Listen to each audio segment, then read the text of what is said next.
여러분 안녕하세요. 닥터시사TV입니다. 최근 우리나라에 대한 미국의 압박이 거세지고 있습니다. 미국의 압박은 크게 두 가지입니다. 첫 번째는 한일 군사정보보호협정 지소미아 종료를 연기하라는 것입니다. 이를 위해서 미국의 합참의장과 국방장관이 연이어 방한하고 있습니다.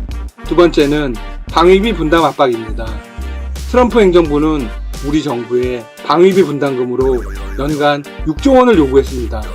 현재는 1조 400억 가량입니다. 기존 분담금의 6배에 달하는 금액을 갑자기 요구한 것입니다. 방위비 분담금은 우리나라뿐만이 아니라 일본에도 동일하게 요구하고 있습니다. 밀리 합참의장은 이렇게 말했습니다. 한국과 일본은 부자 나라인데 왜 스스로를 방어할 수 없는가? 이것이 보통 미국인들이 가지고 있는 의문이다.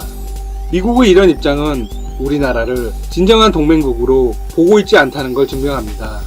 오직 우리나라가 필요해서 미군을 주둔시켰다는 인식을 가지고 있는 것입니다. 최근 미국은 군사비 지출이 폭발적으로 증가했습니다. 전 세계의 군사비 중 36%를 미국이 사용하고 있을 정도이니 엄청나죠? 미국은 크게 늘어난 지출을 한국과 일본에 떠넘기려고 하고 있습니다. 일본과 비슷한 수준의 방위비 분담금을 요구한 것이 얼핏 공평한 듯 보이지만 실상은 전혀 그렇지 않습니다. 현재 우리나라는 GDP 대비 방위비 지출이 가장 많은 나라입니다. 우리나라보다 GDP가 3배 이상 높은 일본과도 비슷한 수준입니다. 또한 미국 무기 구매에서는 일본을 압도합니다. 즉, 우리나라가 일본보다 느끼는 부담이 훨씬 크다는 것입니다. 미국의 압박에 대한 국내 분위기는 어떨까요? 우선 국회 차원에서 우려를 표했습니다. 그리고 미국이 자신들의 이익만 따져 동맹의 희생을 강요하는 건 한미 동맹의 미래를 위태롭게 만들 것이라고 주장했습니다. 국회는 현재 공정한 방위비 분담금 협상을 촉구하는 결의안 채택을 추진 중입니다. 이를 위해서 여야 교섭단체 원내대표들이 모일 예정입니다. 일각에서는 만약 방위비 분담금이 미국의 요구대로 인상되면 국회 차원에서 반대하겠다는 강경론도 있습니다. 미국의 요구를 절대로 들어주지 않겠다는 것이죠. 방위비 분담금과 관련해 최근 에이브럼스 주한 미군 사령관도 기자회견을 열었습니다. 사령관은 미국에 주는 방위비 분담금이 한국 경제와 한국 국민들에게 바로 되돌아갈 것이라는 원론적인 황당한 이야기를 했습니다. 그리고 한 언론의 질문에 발끈했습니다. 해당 언론은 동맹 각서에 미국 유사시라는 신규 문구를 추가하지 않았느냐고 질문했습니다. 즉, 미국의 안전이 위협받을 상황이 오면 한미군이 공동 대응한다는 조항이 추가되지 않았냐는 겁니다. 만약 그게 사실이라면 우리나라가 무리한 분담금을 부담해야 할 이유가 전혀 없습니다. 사령관은 전혀 사실 무근이라고 부인했습니다. 그리고 기밀 문서를 함부로 발송하면 안 된다는 이야기를 했습니다. 참고로 지소미아와 관련해서는 밀리 합참의장이 아베 총리와 면담을 끝낸 상태입니다.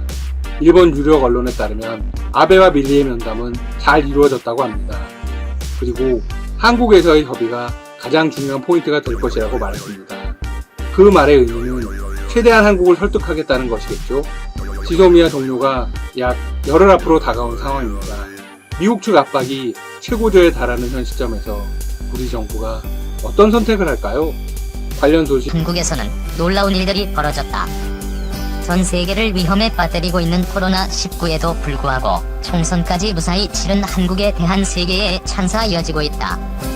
28년 만에 최고의 투표율을 기록한 총선의 열기는 물론 투표소의 방역 절차 등에도 주목하면서 한국 정부의 코로나19 위기 관리 능력에 세계 각국이 감탄을 표하고 있는 것이다.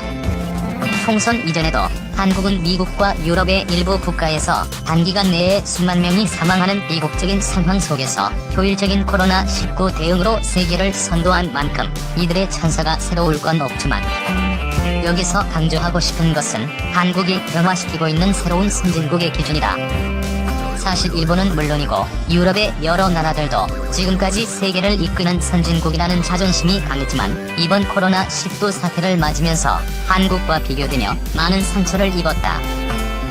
의 일종의 시기인지는 모르지만 한국에 대한 부정적인 평가가 나오기도 했다. 대표적인 게 프랑스의 경제지인 레제코의 의문 제기였다. 이 신문은 최근 온라인판에 프랑스 정부 과학자문위원인 감염병 학자 드니 말비 박사의 기고를 통해 한국 정부의 코로나19 동선 추적 기능을 비난했다.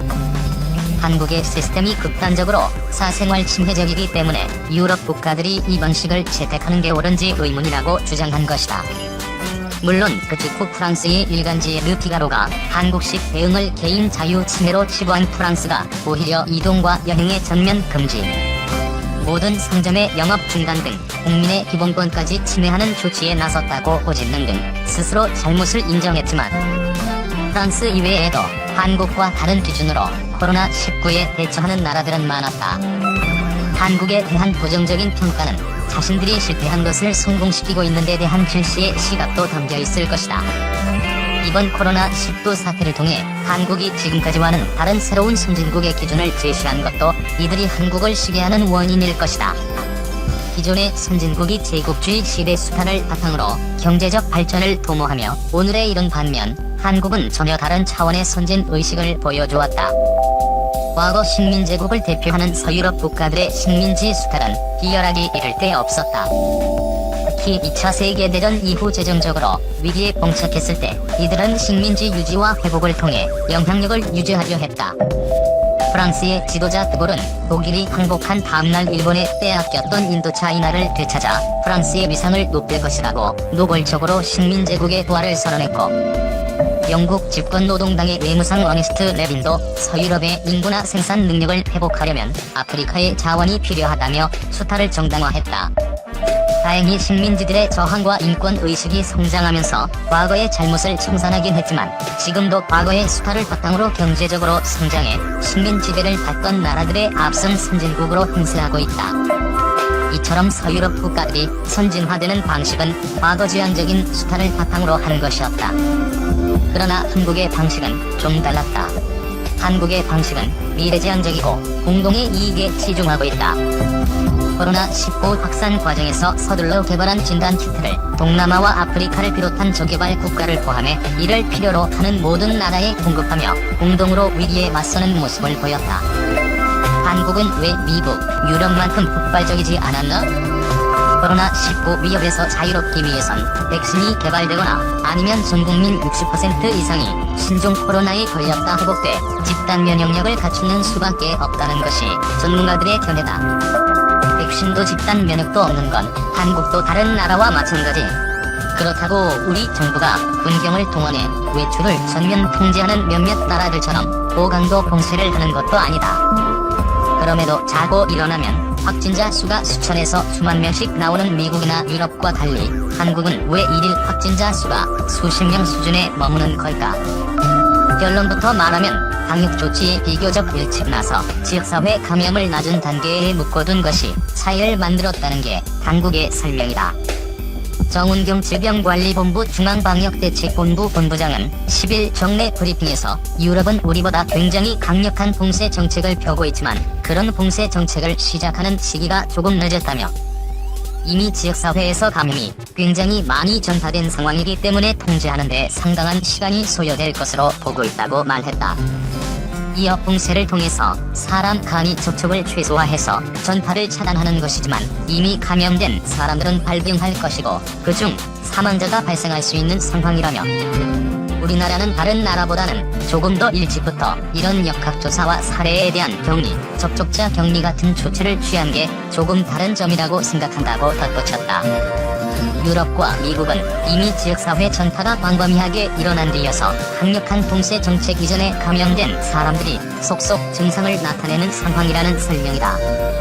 사회적 거리두기에 시민들이 적극 동참한 것도 정본부장은 성공 요인으로 꼽았다. 다른 나라가 취한 그런 강력한 봉쇄 정책까지는 펴지 않지만 그래도 국민들이 자발적으로 강력한 사회적 거리두기에 참여해줬고 강력한 검사와 사례 추적 그리고 격리 정책을 통해 어느 정도 통제해 나가고 있는 상황이라는 것이다. 다만 이는 지금까지의 성과일 뿐 미래를 낙관할 근거는 될 수 없다. 집단 면역도 백신도 없는 취약성은 여전하기 때문에 언제든 미국이나 유럽처럼 상황이 나빠질 수 있다고 방역당국은 우려한다. 정본부장은 병증이나 무증상 단계에서 전염력이 높고 바이러스 노출 시 발병률이 30에서 40%에 이르고 고위험군은 사망률이 높은 신종 코로나의 특성을 거론하며 환자 수가 적어지더라도 그 환자들이 어떤 환경에 노출돼 어떤 집단 발병을 일으키느냐에 따라 전파의 규모가 굉장히 급격하게 커질 수 있고 2, 3차 전파를 통해 대규모 유행으로 급격하게 진행될 수 있는 위험을 항상 내포한다고 했다. 그러면서 고강도 사회적 거리두기와 적극적 진단검사, 자가격리 등의 조치가 느슨해지면 유럽이나 미국 사례처럼 언제든 지역사회 대규모 유행과 이에 따른 의료 시스템의 붕괴, 그리고 사망자의 증가가 언제든지 발생할 수 있다고 강조했다. 자국의 이익에만 치중하지 않는 이 같은 한국의 방식이 선진국에 대한 개념도 변화시키기를 기대한다. 이탈리아 언론 한국 방역 모델 이어 코로나19 선과 모델로 이탈리아, 미국 등 해외 언론이 한국의 21대 총선에 주목하고 있다. 신종 코로나 바이러스 감염증 사태 속에 치러지는 선거로 방역에 이어 또 하나의 모범